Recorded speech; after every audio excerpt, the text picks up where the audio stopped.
Bloomberg Audio Studios. Podcasts, radio, news. You're listening to Bloomberg Businessweek with Massar and Tim Stenovec on Bloomberg Radio. Okay, Senegal. Yes. Honduras. Yes. Uganda. Just a few examples of what our next guests call, quote, frontline environments. They write that they are isolated, lawless areas stuck in a recursive cycle of poverty and violence. They sit at a critical juncture where every decision, event, or investment could mean the difference between encouraging the society toward opportunity or sending it into conflict. These places present many challenges for business, but they're also ripe with undeveloped potential. All right. So in other words, they are risky, but as the authors write in their new book out tomorrow, the juice is worth the squeeze. Literally the chapter title, The Juice is Worth the Squeeze. That book, by the way, is Business on the Edge, How to Turn a Profit and Improve Lives in the World's Toughest Places. The book by academics Viva Bartkus, associate professor at the University of Notre Dame's Mendoza College of Business, and Emily Block, chair of management at the University of Alberta School of Business. Professor Bartkus joins us from Indiana and Professor Block for Edmonton, Alberta. Professors, thanks for joining us. Congratulations on the new book. You've had 80 projects in 30 countries over the last 15 years. Just some number to throw out there. Partners such as GE, Green Mountain Coffee, the Catholic Church, and more. You also teach this MBA course called Business on the Front Lines. Professor Bartkus, I want to start with you. Explain how this book came together, how your research and your teaching turned into this book. Thank you very much for having us today. It's a pleasure to be here. Rebuilding war-torn societies is one of the great challenges of the 21st century. Yet business is frequently missing from this jigsaw puzzle. So through the Business on the Front Lines program at the University of Notre Dame, Professor Emily Block and I worked with local partners in war-torn and poverty-stricken countries and witnessed the first-hand impact of people having jobs.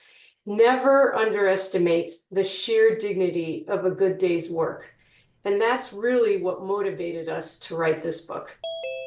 Emily, come on in on this, Professor Block. And I'm curious about why it is so important to be talking about in a world where there's a lot coming at us, whether it's AI, whether it's geopolitics, so much, why we need to be talking about these front lines. Well, I think the first reason is because business is always looking for new places to grow and expand, and we're running out of new spaces. And so if we take for granted the idea of this growth imperative, there's really very few places on Earth that are not touched. However, these environments that are relatively untouched, that are left, represent a huge amount of value, $20 trillion of economic activity. And so it's likely that the organizations that are able to approach these environments most effectively are really going to get some disproportionate rents associated with that. And then on top of that, there's a lot of big problems in the world that need to be solved. And I think that the dynamism and ingenuity of business can really play a role in facilitating those problems. And in the front lines is where that opportunity and those challenges really intersect. How do you make sure, though, Emily, if I can, and just kind of challenge a little bit, that you make sure that when companies get involved in these front lines, that it isn't just about profitability and what's good for their company, but also helping that society, that community, that environment? Or maybe it is all about profitability. Well, yeah. I mean, if you're publicly held, largely for us every quarter, it is about profitability. Well, I don't disagree in either. I think it's both and, right? The idea is that in these environments, the success of organizations and businesses to achieve profitability is very much embedded in the communities embracing the businesses. A good example of that is our friends at Newmont Mining. You know, you don't often think about mining companies as being at the forefront of really great development, but Wayne Murdy, who used to be the CEO, used to tell us that you can't build walls around mines in order to protect them. You have to have the community believe that the success of the mine is their success as well, and that profit is created by that shared interest. Hey, Professor Bartkus, I'm wondering, because you can't, I mean, correct me if I'm wrong, but I imagine you can't just parachute in to one of these places and build a company. I mean, you need to have a history in this place. You need to have work with people who live there, who have lived there. You need to understand the local economy and the local politics of it. How do you thread that needle as a large company who wants to do business in one of these places, but you need the help of locals? Absolutely. This is the jugular question, and one that we address systematically through the course of the book. Look, if I'm a company looking to invest in frontline environments, number one, I have to do thorough research and understand the local players and the local risks. The second thing is I have to spend time building partnerships with all of the local players.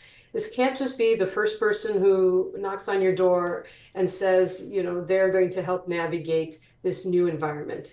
No, it takes more time, but you have to build trust with community members, with NGOs, with others.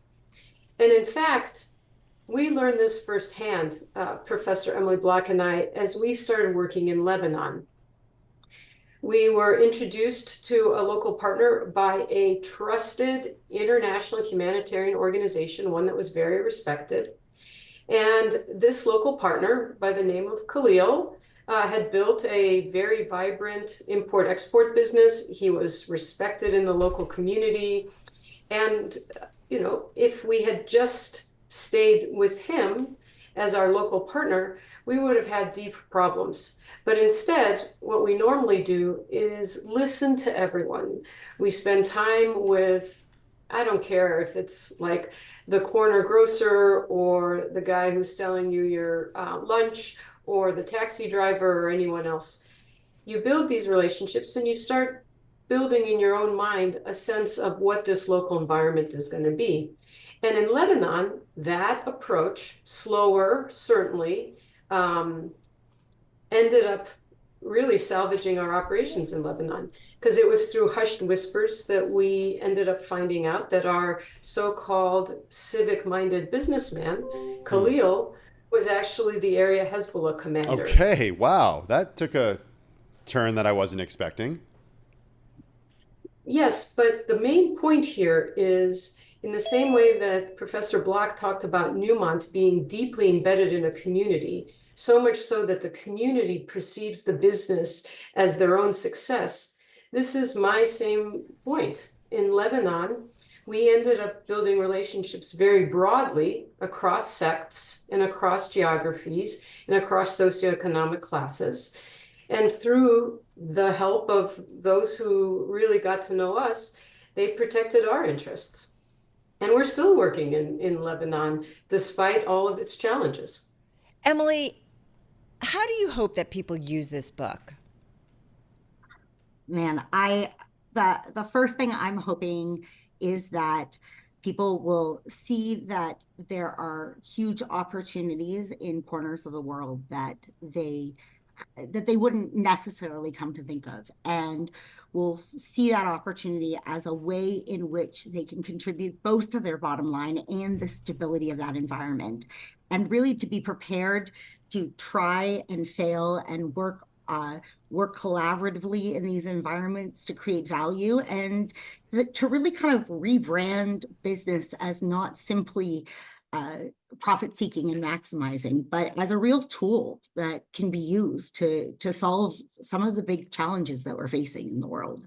All right, we're going to continue this conversation and come back with our two guests. We are talking with Viva Bartkus, Associate Professor at the University of Notre Dame's Mendoza College of Business, and Emily Block, Chair of Management at the University of Alberta School of Business. Their new book is Business on the Edge, How to Turn a Profit and Improve Lives in the World's Toughest Places. And I want to kind of think about the idea of a market economy. Capitalism, certainly something that we embrace big time in the U.S., but some of the gaps that have been created as a result. So success, failures, or how do we learn from what we've done here in some of these other frontline situations? I want to get right back to Viva Bartkus, Associate Professor at the University of Notre Dame's Mendoza College of Business, and Emily Block, Chair of Management at the University of Alberta School of Business. Their new book, out tomorrow. It's called Business on the Edge, How to Turn a Profit and Improve Lives in the World's Toughest Places. So one of the things we wanted to ask both of you is, I'm looking at, the embrace of market metrics, capitalism. Obviously, this is what the US is all about. And having said that, we're now living in a society where we are seeing incredible gaps of wealth, and we understand the importance of measuring wealth. How do we, make sure, Viva, that we do not make the same mistakes in terms of the business collaborations with some of these frontline areas that you guys write about? Certainly. Thank you very much for this question. I would say three things.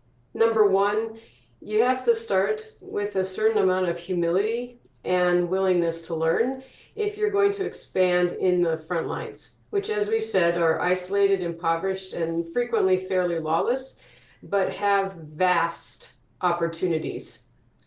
I think the second thing is you got to get out there and wear dirty boots. By what dirty boots means for us is, as the Archbishop of Zacapa, Guatemala told us many years ago when we were working with him, walk in the footsteps of the campesinos, not to understand their hardships, but to understand their dreams. You got to get your boots dirty. You got to get out there in the field, and you got to learn about these places.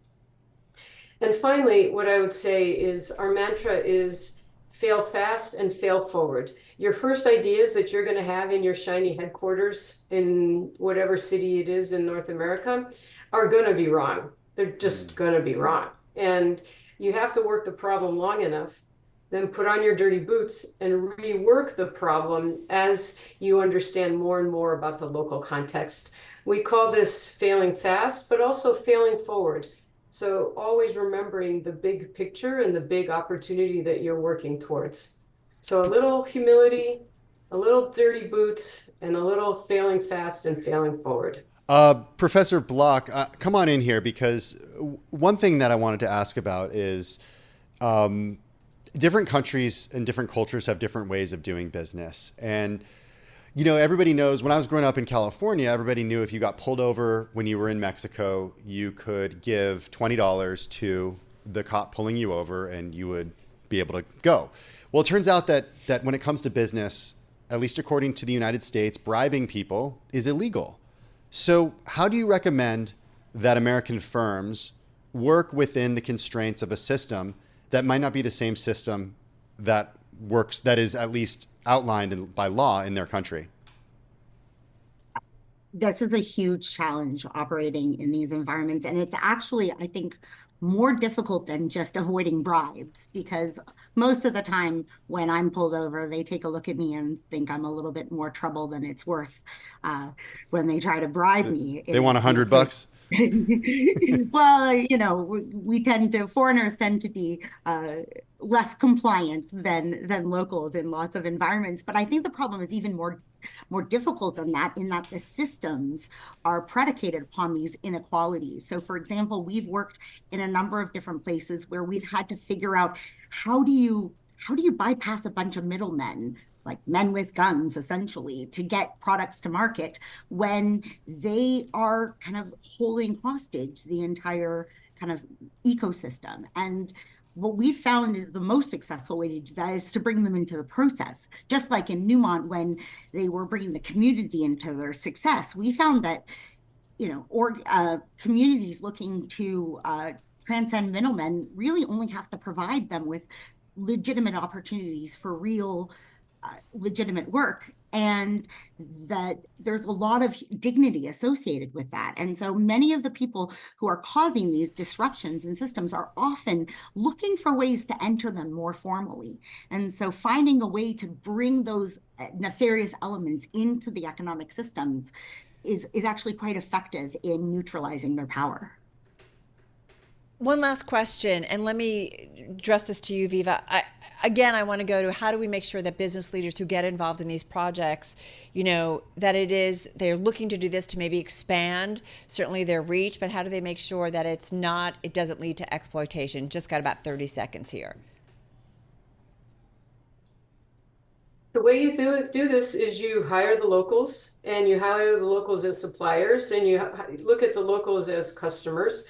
And all of those are voluntary associations and voluntary agreements. You got to make it good for the locals, for them to really look after your interests as well. All right, we're going to leave it on that note. So nice to have both of you with us. Viva Bartkus, Associate Professor at the University of Notre Dame's Mendoza College of Business. Emily Block, Chair of Management at the University of Alberta School of Business. Their new book, it is Business on the Edge, How to Turn a Profit and Improve Lives in the World's Toughest Places. So appreciate your time today.